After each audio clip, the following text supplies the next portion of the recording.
Hello and welcome to another My NT&D marriage video, and today I'm going to talk about our second breakup.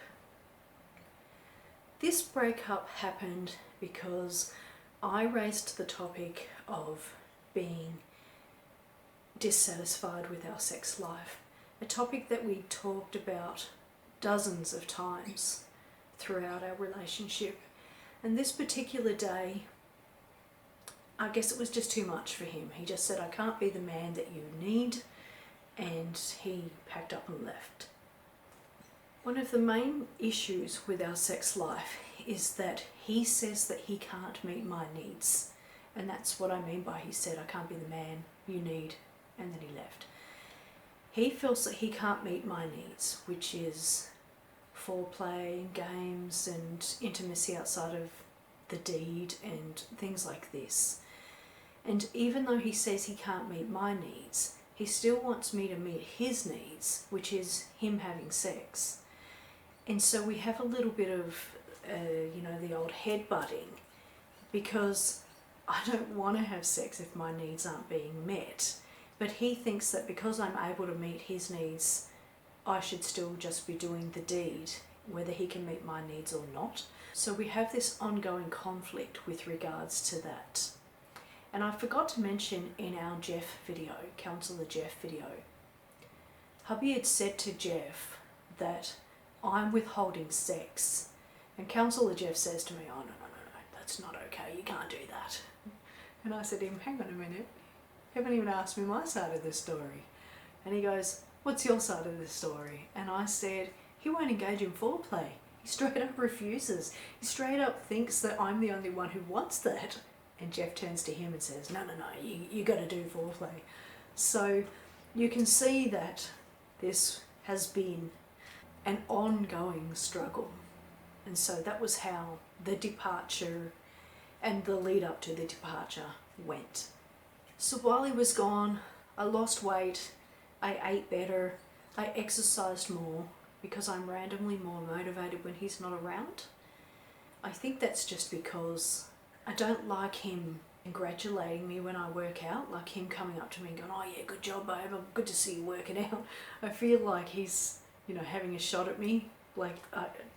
It's really hard to explain, like not having a shot at me, but being proud that I'm being proactive in trying to lose weight, whilst he never complimented me when I was hot and fit. So it's triggering for me for him to compliment me now. And so I exercise when he's not around so that he can't compliment me. I know it's an old psychology thing, the way my mind ticks. And friends started telling me that I looked better and that I looked happier and all this hoo-ha, but I wasn't happier. I was miserable. I was more lonely than I'd ever been before, because as wonderful as my friends are as people, they're just generally great people. They weren't there for me. They don't do the things that I'm interested in. We don't have those commonalities, which is kind of odd considering how friendships work.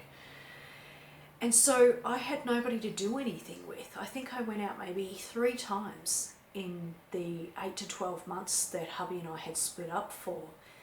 And I felt really sad and lonely and miserable. And I was thinking to myself, even if he and I did split up, how am I ever going to meet anybody else if I have no social life? Like, the people are out there, they're not inside here in my house where I'm spending, 363 days of the year. So it was just lonely, more lonely than before. At least with hubby around, I had somebody to do things with. And so as much as my friends were telling me that I looked happier, they just weren't actually really there for me. No sooner had he left, he drained the bank account.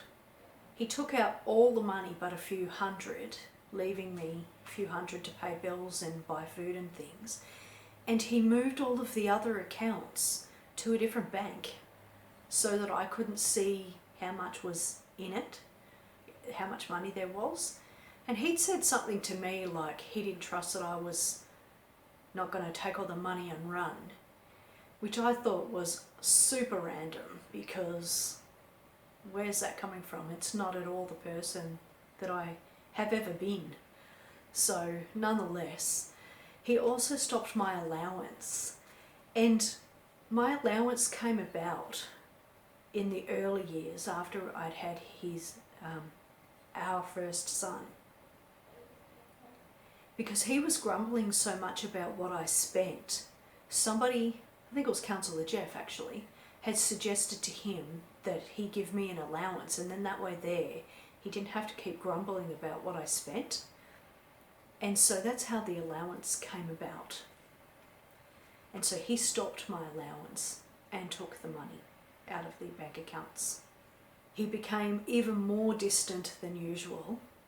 And for anybody who's got an Asperger's husband who knows that they're already distant, can you imagine when I'm saying he became even more distant?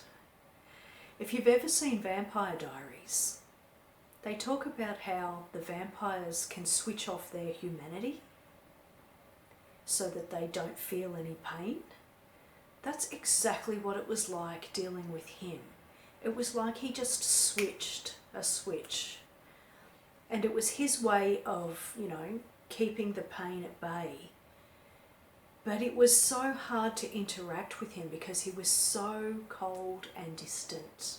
And he started to be rude and offensive, saying hurtful things, straight up not playing fair. And he was even harder to cope with than what he had been living with him, which was just ironic. Well, this goes back to what I've said in previous videos, where people just assume that if they leave, your woes will just be over. It just isn't that way at all. When you're dealing with somebody who isn't playing fair, the issues don't disappear. They're exacerbated when you split up. He started buying the kids all these gifts and things, spoiling them, and they would be coming home and going, oh, look what Dad gave me, look what Dad gave me, look what Dad gave me. And I have no money in the bank account to be splurging on the children. So he again looked like this god, while I looked like this stingy poo head. And that was really hard. But on top of that, because I wasn't there to be the buffer, when he was stressed and anxious and aggro and things like this, he would then be grumpy and taking it out on the children. And so they were really confused because he was Dr. Jekyll and Mr. Hyde, good dad, bad dad.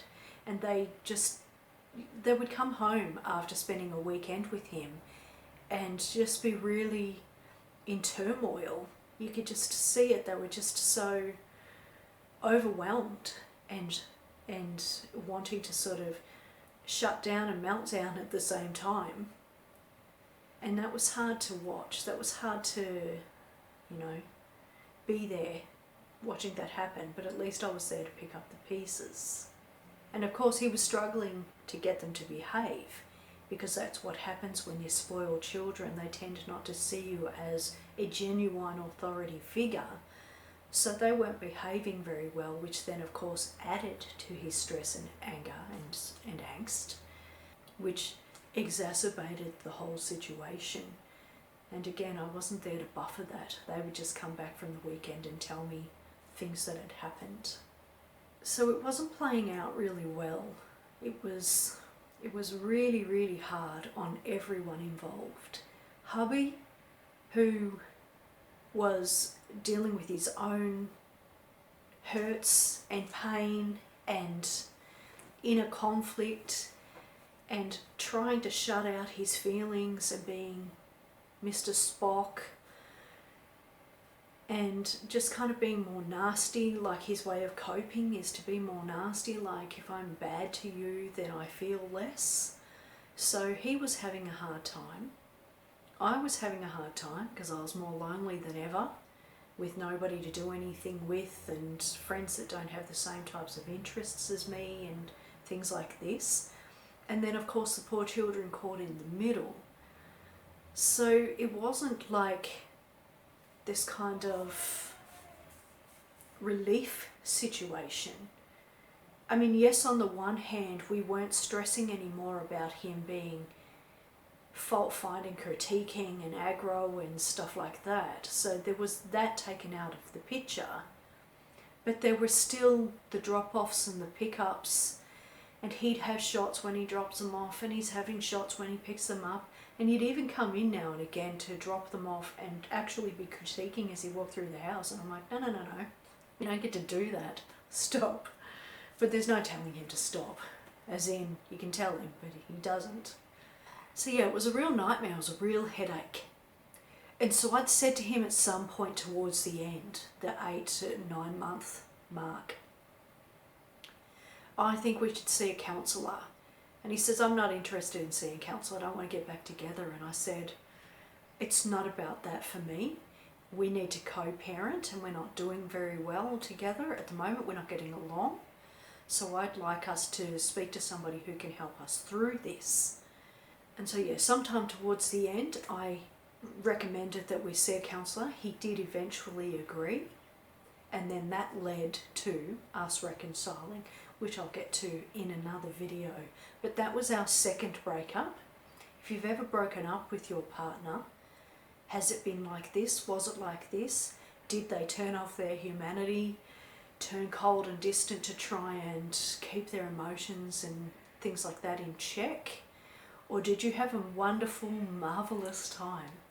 Do tell, leave a comment below, and thank you again for taking the time to watch my video. I really appreciate it.